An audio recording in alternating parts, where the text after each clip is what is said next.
وعلى آله وأصحابه أجمعين اما بعد 25ویں پارے کا خلاصہ یہ ہے کہ 25ویں پارے کے شروع میں قرآن کریم نے ارشاد فرمایا قیامت کا حتمی علم جو ہے وہ صرف اور صرف اللہ کے پاس ہے، بڑی قیامت کا بھی چھوٹی قیامت کا بھی۔ بڑی قیامت وہ ہے جس دن اللہ تعالیٰ اس پورے نظام کو لپیٹ دیں گے، اس کا حتمی علم بھی صرف اور صرف اللہ کے پاس ہے۔ چھوٹی قیامت ہر انسان کی اپنی اپنی موت ہے، اس کا حتمی علم بھی صرف اور صرف اللہ کے پاس ہے۔ دنیا کا کوئی بڑا سا بڑا ماہر جو ہے وہ نہیں بتا سکتا کہ کس کی موت کب ہے۔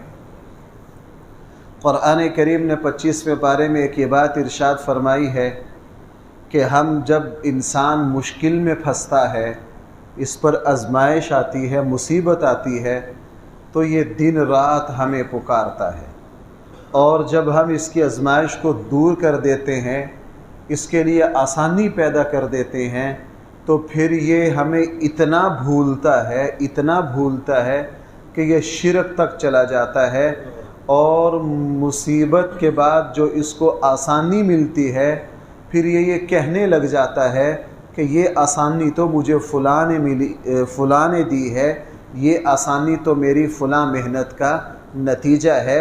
اور قرآن کریم نے ارشاد فرمایا یہ انسان کی بدترین ناشکری ہے۔ مومن جو ہے وہ ہر نعمت کو، ہر مصیبت کو ٹالنے والا بھی، ہر نعمت کو دینے والا بھی صرف اور صرف اللہ کو سمجھتا ہے۔ اس لیے حدیث میں ہے کہ جو مسلمان خوشی کے وقت اللہ تعالیٰ کو یاد رکھتا ہے، پریشانی اور مصیبت کے وقت اللہ تعالیٰ بھی اس کو یاد رکھتے ہیں، اس کی دعاؤں کو قبول کرتے ہیں۔ قرآن کریم نے 25ویں پارے میں ایک یہ بات ارشاد فرمائی ہے کہ ہم قیامت تک تمہیں اپنی اس کائنات کے نظام میں چھپی ہوئی جتنی حقیقتیں اور راز ہیں وہ تمہیں دکھاتے رہیں گے۔ قیامت آ جائے گی، اس کائنات میں اللہ نے جو جو غیبی نظام، غیبی چیزیں رکھی ہیں وہ دن بدن سائنس کے ذریعے کھلتی جائیں گی، وہ کبھی بھی ختم نہیں ہو سکیں گی۔ رسول اللہ صلی اللہ علیہ وسلم کا زمانہ تو بہت پہلے کا ہے، 150 سال بھی کسی کو پتہ نہیں تھا کہ زمین پر جناب ایسا آلہ ایجاد ہوگا کہ مشرق میں رہنے والا مغرب میں رہنے والے سے ایک لمحہ میں بات کر سکے گا۔ اب جدید سے جدید چیزیں آ رہی ہیں، ایسا نہیں کہ ساری آ چکی ہیں، نہیں، قیامت تک یہ سلسلہ چلتا رہے گا۔ بلکہ قرآن کریم نے تو یہ ارشاد فرمایا ہم نے خود تمہارے وجود میں ایسے ایسے راز چھپائے ہیں کہ قیامت تک تم ان کو نکالتے رہو گے، وہ ختم نہیں ہوں گے۔ انسان کے اندر پتہ چلتا ہے یہ رگ یہ کام کرتی ہے، 50 سال کے بعد پتہ چلتا ہے جناب نہیں اس میں یہ کمالات بھی ہیں، اس کے بعد پتہ چلتا ہے یہ بھی ہیں۔ شروع میں کہنے والے ماہرین نے کہا کہ انسانی دماغ کا ایک خانہ ہے، پھر کہنے لگے نہیں 2 ہیں، پھر کہنے لگے نہیں 4 ہیں، پھر کہنے لگے نہیں 8 ہیں۔ پرانے جو فلسفی ہیں وہ انسانی دماغ کے 8 خانے مانتے ہیں۔ اب جدید تحقیق نے یہ ثابت کر دیا کہ انسانی دماغ کے اندر ہزاروں خانے ہیں۔ انسانی دماغ کے اندر کیا ہے؟ ہزاروں خانے ہیں۔ مزید جیسے جیسے ترقی ہوگی پتہ چلے گا جناب ہزاروں نہیں ہیں، لاکھوں ہیں۔ ہزاروں نہیں کتنے ہیں؟ لاکھوں ہیں۔ تو فرمایا ہم اس کائنات میں اپنے قدرت کے نمونے جو چھپا رکھے ہیں وہ ہم قیامت تک ظاہر کرتے رہیں گے۔ قرآن کریم نے اس پارے میں خود اپنا مقصد یہ بیان کیا ہے کہ ہم نے نبی کریم صلی اللہ علیہ وسلم پر اس کتاب کو اتارا ہے تاکہ آپ اس کے ذریعے لوگوں کو ڈرائیں، لوگوں کو غفلت سے بیدار کریں، لوگوں کی اصلاح کریں، لوگوں کی تربیت کریں۔ قرآن کریم نے ایک یہ بات ارشاد فرمائی ہے 25ویں پارے میں اگر ہم چاہتے تو ساری انسانیت کو ایک ہی جماعت بنا دیتے۔ اگر ہم چاہتے تو بھائی ساری انسانیت کو امت واحدہ، قرآن کہہ رہا ہم ساری انسانیت کو ایک ہی جماعت بنا دیتے، لیکن ہم نے ایسا نہیں کیا۔ فریق فی الجنہ و فریق فی السعیر، یہاں حق بھی رہے گا، یہاں باطل بھی رہے گا۔ چونکہ یہ دنیا آزمائش ہے، امتحان کی جگہ ہے، اور یہ ہر انسان کی آزمائش اور امتحان ہے کہ وہ اپنی عقل، فہم، شعور اور انبیاء کی تعلیمات پر عمل کر کے صحیح کو پہچانے اور غلط سے اپنے آپ کو بچائے۔ قرآن کریم نے 25ویں پارے میں اللہ تعالیٰ کے بارے میں ارشاد فرمایا، لیس کمثلہ شیء، دنیا کی کوئی چیز اللہ کا مثل نہیں ہو سکتی۔ بھائی دنیا کی کوئی چیز اللہ کا مثل، ہمارے سامنے سننے کے لیے صرف کان کا تصور ہے کہ سننے کی چیز انسان کے جسم میں، جانداروں کے جسم میں بھائی کیا ہے؟ کان۔ ہمارا سماعت کے لیے کان کے علاوہ کسی اور چیز کی طرف بھی توجہ جاتی ہے، یہ محدود تصور ہے۔ ہمارے یہاں جب دیکھنے کا تصور آئے گا تو ہماری عقل یہی کہتی ہے کہ انسان کس کے ذریعے دیکھتا ہے؟ آنکھ کے ذریعے۔ ہمارا جو کچھ بھی تصور ہے، فرمایا ان آپ کے اللہ تعالیٰ کی ذات کسی کے تصور میں آ ہی نہیں سکتی۔ بھائی اللہ تعالیٰ کی ذات ہمارے تصور میں یہاں دنیا میں رہتے ہوئے آ سکتی ہے؟ اللہ تعالیٰ کی تو شان بہت اونچی ہے۔ نبی کریم صلی اللہ علیہ وسلم نے تو فرمایا تم دنیا میں رہتے ہوئے جنت کا تصور نہیں کر سکتے، تم بھائی دنیا میں رہتے ہوئے جنت کا تصور نہیں کر سکتے، تمہارے وہم و گمان سے اوپر ہے جنت۔ جب دنیا میں رہتے ہوئے ہمارا تصور جو ہے وہ جنت کا احاطہ نہیں کر سکتا، تو ہمارا تصور بھلا اللہ کی ذات کا کیسے احاطہ کر سکتا ہے؟ قرآن کریم نے 25ویں بارے میں یہ بات ارشاد فرمائی ہے کہ ہم نے سارے نبیوں کا دین ایک رکھا ہے۔ بھائی سارے نبیوں کا دین کیا تھا؟ سارے نبیوں کا دین ایک تھا۔ ہر نبی کے دین میں اللہ کی توحید، رسالت، مرنے کے بعد کی زندگی، اخلاقیات، سارے نبیوں کا دین ایک تھا۔ ہاں شریعت اور عبادت کے طریقے مختلف رہے ہیں ہر زمانے کے اعتبار سے۔ حضرت عیسیٰ علیہ السلام کے زمانے کے روزے کی تفصیلات اور طرح ہیں، نبی کریم صلی اللہ علیہ وسلم کے امت کے روزے کی تفصیلات اور طرح ہیں۔ قرآن کریم نے 25ویں پارے میں ایک بات ارشاد فرمائی ہے کہ اللہ تعالیٰ اپنے بندوں پر بہت مہربان ہیں۔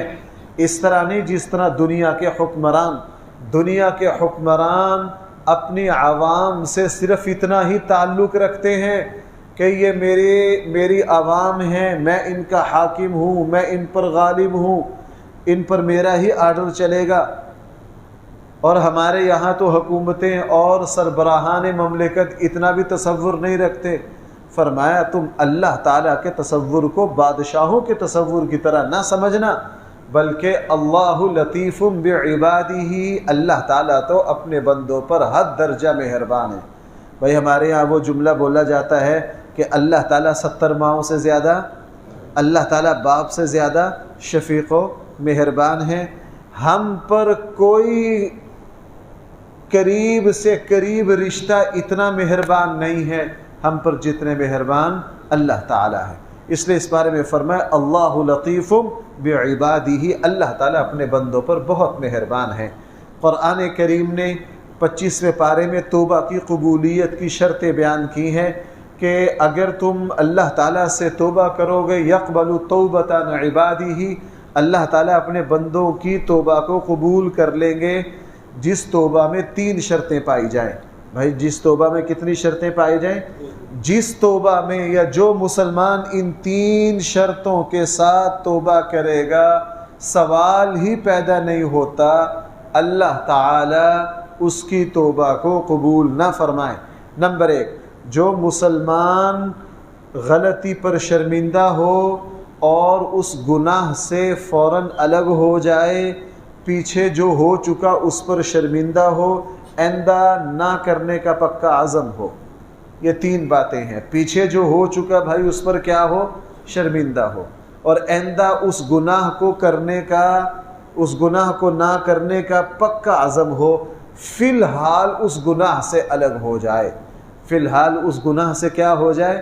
یہ 3 کام کر کے آدھی زبان سے بھی اللہ سے کہے گا نا اللہ مجھے معاف کر دے، اللہ تعالیٰ اسی وقت معاف کر دے گا۔ کسی کا حق نہیں دیا، کسی کا حق مار رکھا ہے، 5 سالوں سے مار رکھا ہے، احساس ہوا کہ میں نے 5 سالوں سے فلاں بندے کے پیسے دینے ہیں، اس پر میں شرمندہ ہوں، اس بندے کو پیسے دے دیے، یہ فی الفور اس گناہ سے الگ ہو گئے، اور آئندہ کسی کے ساتھ میں ایسا نہیں کروں گا۔ یہ 3 کام کر کے ایک جملے میں اللہ تعالیٰ سے درخواست کریں گے، اللہ تعالیٰ بھائی فوراً کیا کر دیں گے؟ معاف کر دیں گے۔ قرآن کریم نے 25ویں پارے میں دوبارہ اس بات کو دہرایا کہ تمہارے اوپر جتنی مصیبتیں پریشانیاں آتی ہیں یہ تمہارے اپنے ہاتھوں کی کمائی ہیں۔ قرآن کریم نے 25ویں پارے میں ایمان والوں کی خوبیاں بیان کی۔ ایمان والے وہ ہیں جو ہر حال میں اپنے اللہ پر بھروسہ کرتے ہیں۔ بھائی جو ہر حال میں کس پر بھروسہ کرتے ہیں؟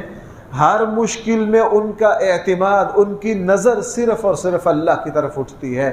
نمبر 2، وہ بڑے بڑے گناہوں سے بچتے ہیں، اور اگر ان کو کسی پر غصہ آ جائے، ناراضگی ہو، تو وہ انتقام کی طرف نہیں بھاگتے، اس سے درگزر کرتے ہیں، اور اگر کبھی ان کو بدلہ لینا بھی پڑے تو جتنی ان پر زیادتی کی گئی ہے اتنا ہی بدلہ لیتے ہیں، ظلم کا جواب ظلم سے نہیں دیتے۔ اور فرمایا جو اللہ کے نیک بندے ہیں وہ اپنے سارے کام مشاورت سے کرتے ہیں۔ بھائی اپنے سارے کام کس سے کرتے ہیں؟ مشاورت سے کرتے ہیں۔ نبی کریم صلی اللہ علیہ وسلم کی بڑی انتظامی مفید ترین دنیا کے اعتبار سے سنت ہے مشورہ۔ رسول اللہ صلی اللہ علیہ وسلم نے فرمایا اپنے تمام معاملات میں بھائی کیا کرو؟ مشورہ کرو۔ میں اکثر عرض کرتا ہوں بھائی ہمارے آقا صلی اللہ علیہ وسلم سے بڑے عالم، بڑے عقل مند اللہ تعالیٰ نے کوئی پیدا ہی نہیں کیے۔ جب اس کائنات کی سب سے بڑی ہستی اور سب سے بڑے عالم کو یہ کہا جا رہا ہے کہ آپ اپنے کام کس طرح کیا کریں؟ اس مشورے سے۔ اس لیے نبی کریم صلی اللہ علیہ وسلم جب بھی کوئی اہم معاملہ پیش آتا تو اپنے صحابہ سے کیا کرتے؟ مشورہ کرتے۔ بھائی یہ آزاد خیالی اور بے لگامی کا دور ہے۔ آج کل بیٹے کی عمر کتنی؟ 18 سال۔ 18 سال کا بیٹا کہتا ہے میرے ابے نو کی پتا۔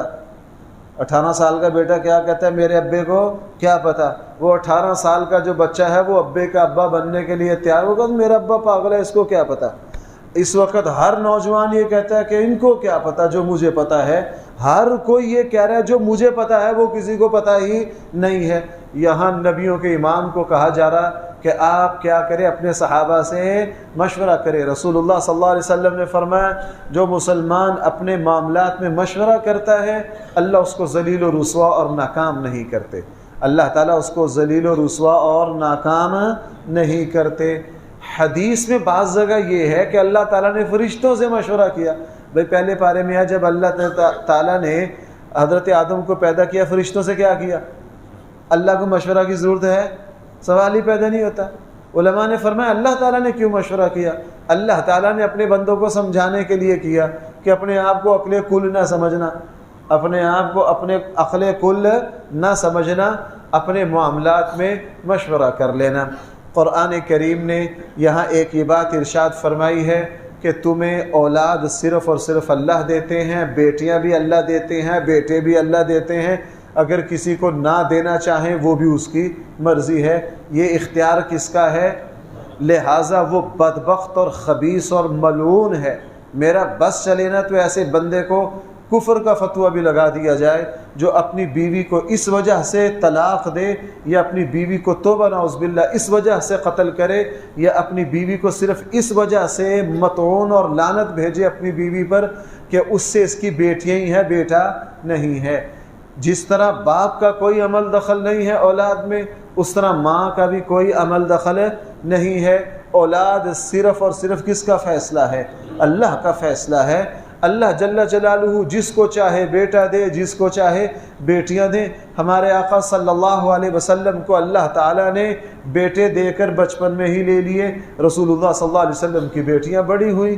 لہٰذا کوئی مسلمان اس وجہ سے اپنی بیوی کو طلاق دے کہ اس سے میری بیٹیاں ہی ہوتی ہیں، یا اپنی بیوی کو منحوس سمجھے، تو بھائی وہ مسلمان کہلانے کا حق نہیں رکھتا۔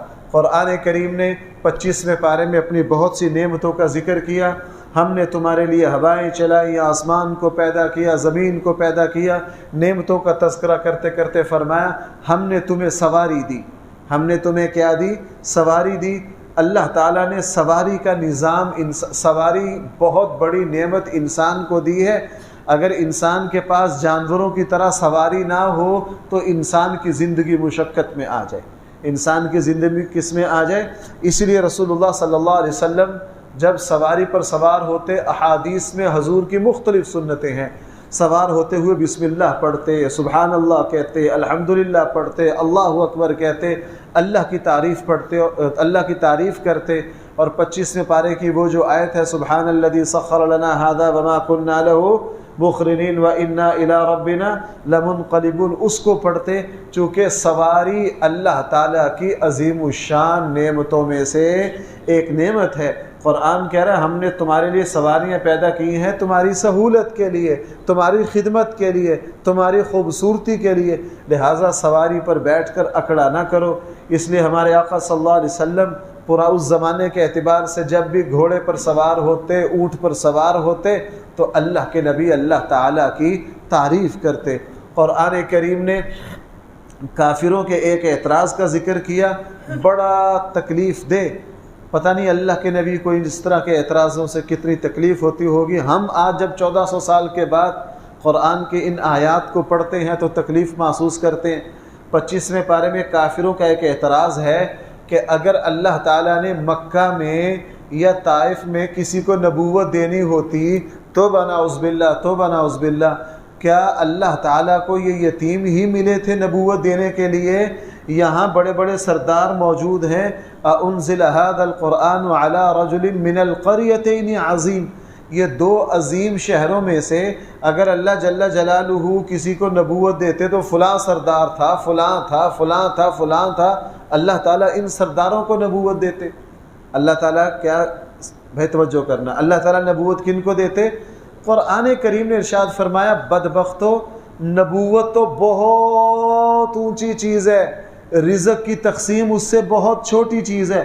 نحن قسمنا بینہم، ہم نے تو رزق کی تقسیم بندوں کے ہاتھ میں نہیں دی۔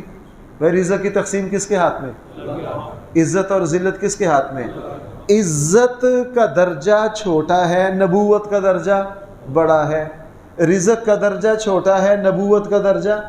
فرمایا جب ہم نے چھوٹی چھوٹی تقسیمیں اپنے ہاتھ میں رکھی ہیں تو بدبختو نبوت کی تقسیم تمہارے اختیار میں دے دیں، نبوت کی تقسیم تمہارے اختیار میں دے دیں۔ ہماری مرضی جس کو چاہیں رزق زیادہ دے، جس کو چاہیں کم دے، بالکل اسی طرح ہماری مرضی جس کو چاہیں۔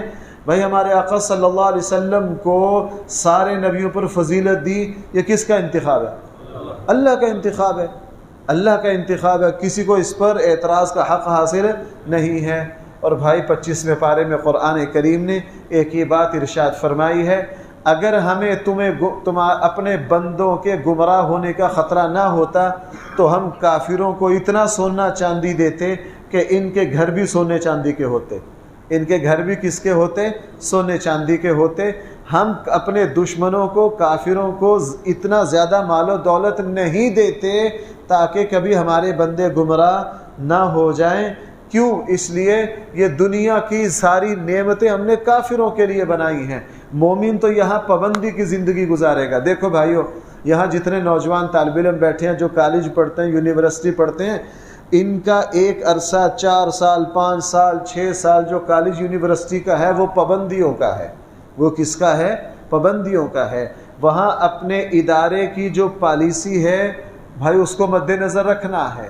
اساتذہ نے جس وقت چھٹی دینی ہے اسی وقت ملنی ہے، نہ اپنی مرضی سے سو سکتے، نہ اپنی مرضی سے جاگ سکتے۔ تو جو طالب علم اپنے ادارے، اپنے اساتذہ کی لگائی ہوئی پابندیوں کو قبول کر لیتا ہے وہ پھر ایک کامیاب انسان بن کے ایک درسگاہ سے نکلتا ہے، وہ پھر زمانے میں اور زندگی میں ٹھوکریں نہیں کھاتا۔ بالکل یہی مثال میری اور آپ کی ہے۔ بھائی آپ سن رہے ہیں؟ یہ بالکل یہی مثال میری اور آپ کی ہے۔ ہم اس وقت دنیا کے دارالامتحان میں ہیں، یہاں ہم پر پابندی ہے۔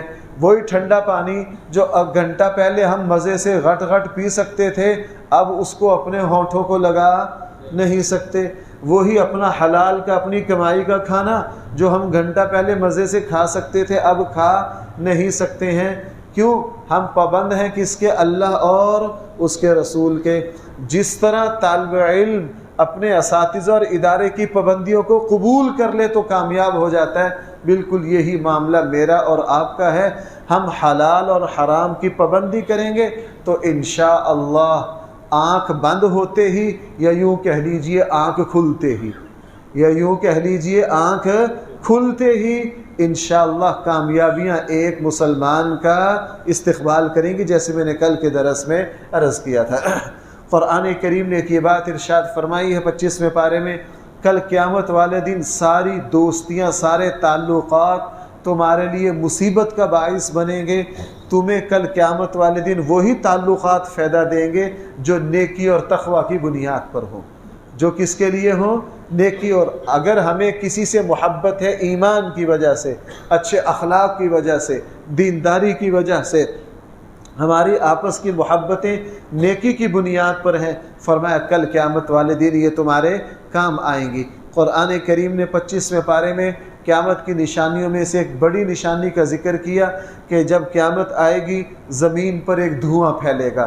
میں نے پہلے بھی کسی پارے میں ذکر کیا تھا، قیامت کی 10 بڑی نشانیوں میں سے ایک نشانی یہ ہے کہ زمین پر دھواں پھیلے گا، مشرق مغرب جنوب شمال کو ڈھانپ لے گا، پوری انسانی آبادی کے اوپر وہ دھواں چھائے گا۔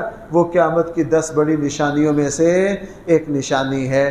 قرآن کریم نے فرعون کا ذکر کر کے یہ فرمایا کہ فرعون اور اس کے ماننے والوں کو جب ہم نے غرق کیا، نہ ان پر آسمان رویا نہ ان پر زمین روئی۔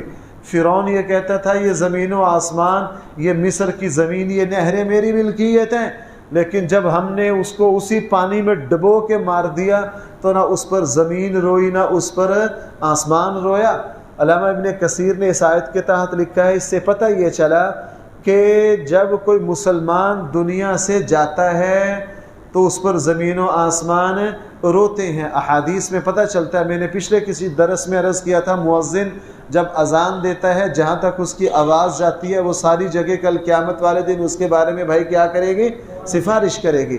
ہم جہاں جہاں بیٹھ کے قرآن کی تلاوت کر رہے ہیں، یہاں پہلی صف میں 40 سال نماز پڑھ رہے ہیں، انشاءاللہ یہ ہمارے سجدے کی جگہ کل قیامت والے دن اللہ تعالیٰ کے یہاں کیا دے گی؟ گواہی دے گی۔ گواہی صحابہ کرام کے ایسے دسیوں واقعات ہیں، حضرت بلال حبشی کے، دوسرے صحابہ کے، انہوں نے اپنے گھر والوں کو یہ کہا کہ میں نے ساری زندگی گھر کے اس کونے میں اللہ کی عبادت کی ہے، کل قیامت والے دن یہ کیا کرے گا؟ ایسا کبھی آپ نے وہ واقعہ نہیں سنا؟ اللہ تعالیٰ کبھی کبھی دکھا دیتے ہیں۔ رسول اکرم صلی اللہ علیہ وسلم جمعہ کا خطبہ ارشاد فرماتے ہیں، شروع میں کھجور کا تنا تھا اس پر ٹیک لگاتے، کہ بھائی یہ مشہور معجزہ ہے کہ نہیں، اس پر کیا لگاتے؟ ٹیک لگاتے۔ بعد میں ایک صحابی نے ممبر بنایا، ممبر بنا کر پیش کیا، اللہ کے نبی کو بڑا پسند آیا، اور جب اللہ کے نبی اس ممبر پر چڑھ کے خطبہ دیا تو خطبے کے درمیان چھوٹے بچے کے رونے کی آواز آئی، سب نے سنی، سب نے یہاں چھوٹا بچہ کون سا ہے دیکھا، وہ جو کھجور کا تنا ہے اس کے اندر سے آواز آ رہی ہے۔ رسول اللہ صلی اللہ علیہ وسلم نے اس کھجور کے تنے پر ہاتھ رکھا، وہ خاموش ہو گیا جس پر پہلے خطبے میں ٹیک لگاتے تھے، اور دوبارہ ہاتھ اٹھایا، اس نے رونا شروع کر دیا۔ تو رسول اللہ صلی اللہ علیہ وسلم نے کیا فرمایا؟ میں پہلے خطبہ اس پر ٹیک لگا کر دیتا تھا، یہ میری جدائی کی وجہ سے رو رہا ہے، یہ میری جدائی کی وجہ سے رو رہا ہے۔ رسول اللہ صلی اللہ علیہ وسلم نے پھر حکم دیا کہ اس کھجور کے تنے کو کاٹ کر یہی دفن کر دیا جائے، اس کھجور کے تنے کو کاٹ کر کیا کر دیا جائے؟